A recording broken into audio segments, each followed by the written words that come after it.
we would be addressing geo and cultural targeting for diaspora buyers. This is where we would be able to address that for the diaspora market.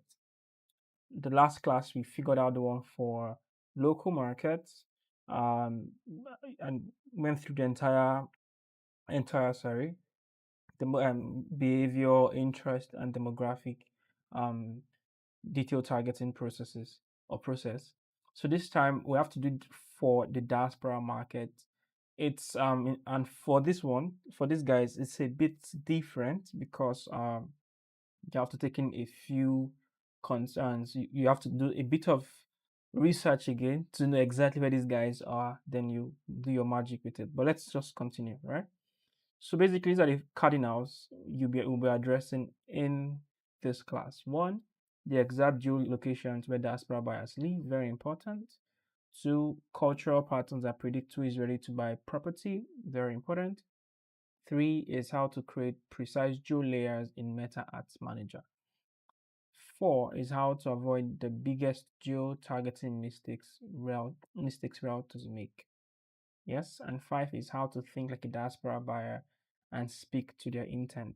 We will always cycle back to this, so um, just pick it piece by piece. And sometimes these things could just be meshed into themselves, but I'll let you know when I'm drifting to either of the either or of the cardinals or any of the cardinals actually. So that's it. But before we start, let me just break down something for you. So before you actually push the property, the offer, it's okay to actually understand the diaspora buyer psychology.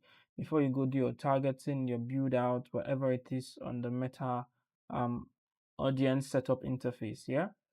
So it makes a lot of sense to actually understand who these guys are, what are you looking for, what's in their mind.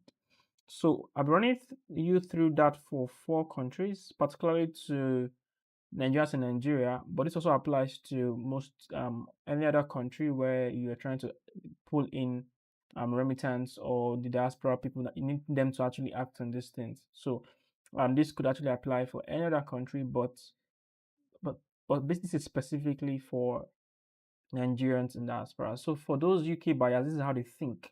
It's not cast in stone, but it gives you a clue of what exactly they are looking for. So whatever I want to push to them, um just just have this in mind. Okay, this class of persons think like this, so I have this offer to push to them. I think they will like it. But you should also know, okay, I'll let you know how we practice it, but let me just explain this on this what you can see. So one is want long-term investment and stability. That's for UK buyers. Strong interest in apartment and terraces. True. They actually have the fear of missing out on opportunities in Nigeria. It applies to them in the UK too because they're trying to I think it's also personal, so it's not like cast in stone because people have different preferences for why they want to buy a property. So but it just gives you a clue, right? So because anybody can actually have fear of missing out across different countries. So it's not going it's not only put together only for UK buyers. And for US buyers, high disposal income, very important. Buy to support family back home. That's very important because it tends to, in fact, these things actually apply to all of them. So these things are can be crisscrossed across the different countries. So US buyers is prefer duplexes and luxury units. All right, cool. Canada highly risk averse that they're just pretty much um they're very cautious. So that's what it means. So they want strong documentation and trust signals. They are very concerned about security. Do you have the right papers and everything? So if you're not putting your messaging, it makes a lot of sense to detail these things there and target it to that market. That's that for that. Then this one is preferred gated communities. So when it makes it, when you let them know that this thing is gated, security is top there and top notch. Whatever security measures you have, it's well pronounced in your advertising material. Definitely, you have their attention. So for UAE buyers, these are fast earners. Definitely, the UAE is where people just people go and make money. Basically, that's just the way they've been able to brand UAE to be. It's where just come. It's more like a business hub actually than anything residential for what it is. But yeah, people actually stay, but it's more like people just come, make the money, and bounce. So fast earners prefer flexible payment plans. All right, true. Then buy for cash flow rental income. So these people have, they're more of the financial mindset. They're looking for how to triple their money. So for this kind of persons, ROI, um talk about what they're gonna get back and how short they get the return. So that's exactly what they want to hear for the UAE buyers. So that's that for that.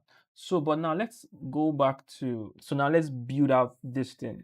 I'm very keen about doing less slide share and more work. I like showing you practical because that's actually why you're here. So you see how it's being done, not just to see some slides on on the screen.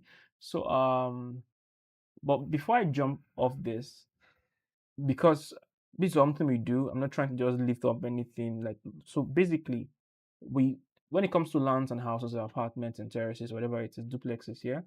So we tend to focus land only to the local market, not because, except if it's very high-ended property, like something by an island or Maitama, where you know a piece of land there actually is quite a lot.